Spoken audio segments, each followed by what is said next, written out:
कर्नाटक में कांग्रेस की जीत के साथ ही अब यक्ष प्रश्न ये बन गया कि कर्नाटक का अगला मुख्यमंत्री कौन होगा। तो ये सवाल कर्नाटक में कांग्रेस से चुनाव से पहले भी पूछा गया। हालांकि तब कांग्रेस ने नतीजों के बाद फैसले की बात कहकर सवाल को टाल दिया।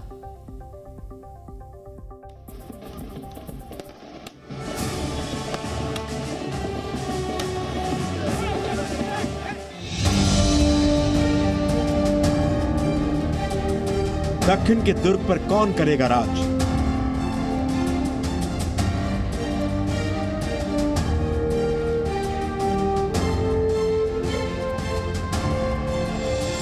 बहुमत के बाद नेता चुनने की मशक्कत। कर्नाटक में गांधी परिवार का चहेता कौन। खरगे तय करेंगे किंग या खुद बनेंगे किंग।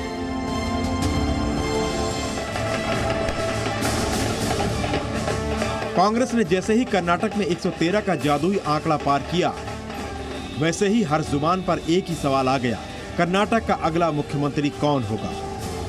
इस सवाल का जवाब तो कांग्रेस की तरफ से नहीं आया है, लेकिन एक फॉर्मूला जरूर तैयार किया गया है, जिसके दम पर कांग्रेस कर्नाटक में हर वर्ग को प्रतिनिधित्व देने की तैयारी कर रही है।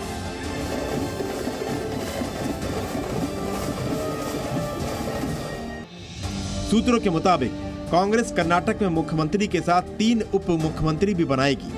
तीनों उप मुख्यमंत्री 3 अलग अलग समुदाय के होंगे। एक लिंगायत, एक वोकालिग्गा और एक दलित समाज से आने वाले विधायक को उप मुख्यमंत्री बनाया जाएगा। इस फॉर्मूले के पीछे की वजह है 2024 का लोकसभा चुनाव और कर्नाटक का सामाजिक समीकरण।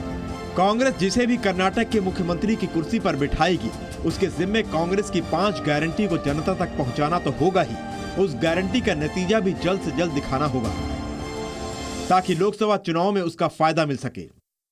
हमारे 5 वायदे हैं, हम इन वायदों को पहले दिन पहली कैबिनेट मीटिंग में पूरा करेंगे। ऐसे में कांग्रेस आलाकमान उप मुख्यमंत्री के साथ साथ मुख्यमंत्री पद के लिए ऐसे चेहरे की तलाश में जुट गई है जो सारे सियासी समीकरणों को साधने में सक्षम हो। हालांकि कांग्रेस में मुख्यमंत्री पद के 2 बड़े दावेदार हैं। पहले पूर्व मुख्यमंत्री और कांग्रेस विधायक दल के नेता सिद्धरामैया और दूसरे कर्नाटक कांग्रेस के प्रदेश अध्यक्ष डीके शिवकुमार। सिद्धरामैया ने 2013 में सीएम पद की रेस में मौजूदा कांग्रेस अध्यक्ष मल्लिकार्जुन खड़गे को पछाड़ा था। 5 साल तक प्रदेश में कांग्रेस की सरकार चलाई थी। ऐसे में सिद्धरामैया के पास सरकार चलाने का अनुभव है। साथ ही पूरे कर्नाटक में सिद्धरामैया की अपनी एक पकड़ भी है। लेकिन सिद्धरामैया के साथ एक बड़ी दिक्कत है उनकी उम्र। सिद्धरामैया 75 साल के हैं, जो कांग्रेस के दूरगामी सियासत के लिए फिट नहीं है। वहीं कर्नाटक में सीएम पद की रेस में जो दूसरा चेहरा बहुत तेजी से आगे बढ़ता दिख रहा है, वो है डीके शिवकुमार। डीके शिवकुमार वो नेता हैं जिन्होंने पिछले 5 साल लगातार कांग्रेस के प्रदेश अध्यक्ष रहते हुए बीजेपी का डट कर सामना किया है। लेकिन डीके की मुश्किल ये है कि पूरे कर्नाटक में उनका वैसा प्रभाव नहीं है जैसा सिद्धरामैया का है। हालांकि डीके शिवकुमार ओल्ड मैसूर के उस इलाके से आते हैं जहां जेडीएस का दबदबा रहा है, और इस बार उस दबदबे को खत्म करते हुए कांग्रेस ने मैसूर में बड़ी जीत दर्ज की है।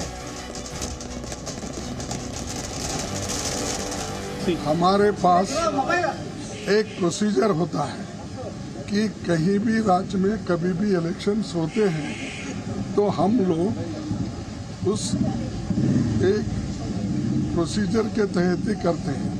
यहाँ के एमएलएस की मीटिंग बुलाते हैं, ऑब्जर्वर, सेंट्रल ऑब्जर्वर जाते हैं। जाने के बाद वहाँ का जो ओपिनियन आएगा, जो कंसेंसस बनेगा, वो हाईकमांड को बताएंगे। हम लोग उसमें सभी रहेंगे, राहुल जी रहेंगे, सभी लोग मिलके निर्णय वो लेंगे। वो बाद में की बात है। अब यही ठहरे ऐसा निर्णय कोई भी नहीं लेता। कांग्रेस अध्यक्ष मल्लिकार्जुन खड़गे से कर्नाटक के चुनावी नतीजों के बाद जब सीएम पद के लिए सवाल पूछा गया तो उन्होंने पार्टी के नियमों को समझाकर उससे पल्ला झाड़ लिया। लेकिन सियासी जानकार जानते हैं कि कांग्रेस अध्यक्ष के मन में भी कर्नाटक के सीएम बनने की आकांक्षाएं खत्म नहीं हुई हैं। खड़गे 3 बार कर्नाटक का मुख्यमंत्री बनते बनते चूक गए थे। इस बार कांग्रेस की कमान उनके ही हाथ में है। ऐसे में अगर डीके शिवकुमार और सिद्धरामैया के बीच कुर्सी को लेकर रस्साकसी ज्यादा तल्ख हुई तो कांग्रेस के लिए खड़गे भी एक विकल्प हो सकते हैं। इन 3 नेताओं के अलावा भी कांग्रेस में कई नेता हैं जो सीएम पद की लालसा पाले बैठे हैं। इन नेताओं को उम्मीद है कि सिद्धारमैया और डी के शिवकुमार की महत्वाकांक्षाओं के चक्कर में उनका दांव लग सकता है। इन नेताओं की लिस्ट में सबसे ताकतवर नाम पूर्व उप मुख्यमंत्री जी परमेश्वर का है। जी परमेश्वर का दलित समाज से आना उनकी प्रोफाइल को मजबूत बनाता है। हालांकि सिद्धारमैया ने चुनाव से पहले ही ऐलान कर दिया था कि ये उनका आखिरी चुनाव है। ऐसे में कांग्रेस उन्हें कुछ वक्त तक सीएम पद देकर एक सम्मानपूर्ण विदाई दे सकती है और 2.5 साल के फॉर्मूले के तहत पहले सिद्धारमैया और फिर डी के शिवकुमार को मुख्यमंत्री पद दे सकती है। लेकिन इस पर डी के शिवकुमार भी सहमत होंगे, यह अहम सवाल है।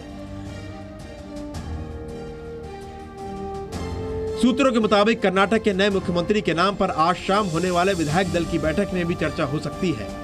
लेकिन कांग्रेस का सिस्टम रहा है कि विधायक दल की बैठक में सीएम पद की चयन की जिम्मेदारी कांग्रेस आलाकमान को सौंप दी जाती है। उम्मीद है कि आज की कांग्रेस विधायक दल की बैठक में भी इसी परंपरा को दोहराया जाएगा। ब्यूरो रिपोर्ट, जी मीडिया। जी न्यूज़।